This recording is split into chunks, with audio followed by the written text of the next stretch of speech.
চাঁদাবাজি রাজনীতি।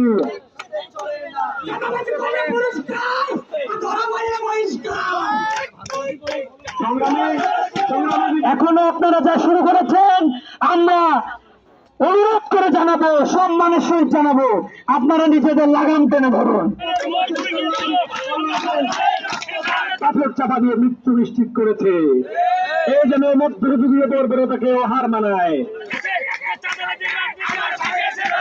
চাঁদাবাজি থাকবে না, ছিনতাই থাকবে না, বৈষম্য থাকবে না। কিন্তু এই স্বাধীন বাংলাদেশে আমাদেরকে দেখতে হলো, মানুষ মেরে হত্যা করার পরেও তারা ক্ষান্ত হয় নাই, তাদের উপরে পাথর চাপা দিয়ে মৃত্যু নিশ্চিত করেছে। এই জন্য মধ্যযুগীয় বর্বরতাকে হার মানায়।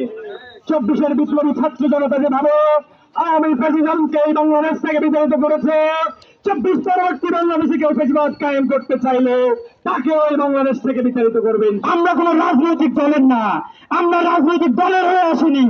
আমরা 24-এর জুলাই বিপ্লব করেছিলাম নতুন বাংলাদেশ গড়ার পক্ষে, যে বাংলাদেশের চাঁদাবাজ থাকবে না, দখলদারিত্ব থাকবে না, কোন হিংসাত্মক কোন কিছুই থাকবে না।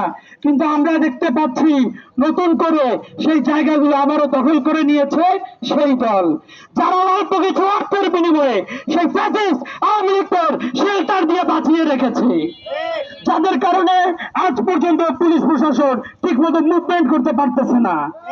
আমরা এটাও দেখেছি 24-এর জুলাই বিপ্লবের 5 আগস্ট আমরা নেমেছিলাম বিজয় মিছিলে, সেই দল নেমেছিল লুটতরাজে। কাদের লুটতরাজ? আওয়ামী লীগের অবৈধ ধন সম্পদ দখলের লুটতরাজ।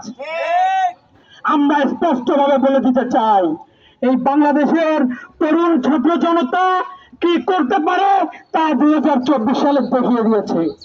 নতুন যে বাংলাদেশ এখনো আপনারা যা শুরু করেছেন, আমরা অনুরোধ করে জানাবো, সম্মানের সহিত জানাবো, আপনারা নিজেদের লাগাম টেনে ধরুন। নিজেদের যদি সংযত করতে না পারেন, তাহলে ছাত্র জনতা কিভাবে নতুন করে সব সাইজে নিয়ে আসতে হয় তা ভালো করেই জানে।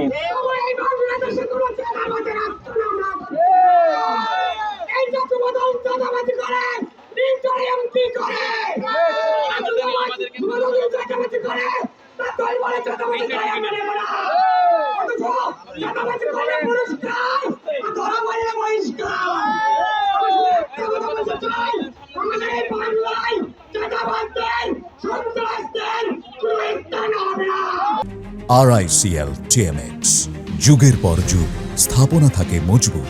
গত কয়েকদিন আগে রাজধানীর মিক্স রোডে আমাদের এক ভাইকে নৃশংসভাবে যুবদলের কয়েকজন কতিপয় কর্মী হত্যা করেছে। পাশাপাশি আমরা লক্ষ্য করেছি বিএনপির এক কর্মীকে খুলনায় হত্যা করা হয়েছে। আমরা কোনো দলের নয়, আমরা কোনো সন্ত্রাসীর পক্ষ নয়, আমরা প্রতিটা অন্যায়ের বিরুদ্ধে মাঠে নামবো। আমাদেরকে ট্যাগ দেবেন না। আমরা কোনো রাজনৈতিক দলের সাথে সম্পৃক্ত নই। আমরা বিএনপি করি না, আমরা শিবির করি না, আমরা এনসিপি করি না, আমরা সাধারণ শিক্ষার্থী। আমাদেরকে ট্যাগ দিলে কি নির্মম পরিণতি হয় তা শেখ হাসিনা বুঝে গিয়েছে। সুতরাং আমাদেরকে শিবির ট্যাগ দিয়ে আমাদের আন্দোলন জমানো যাবে না।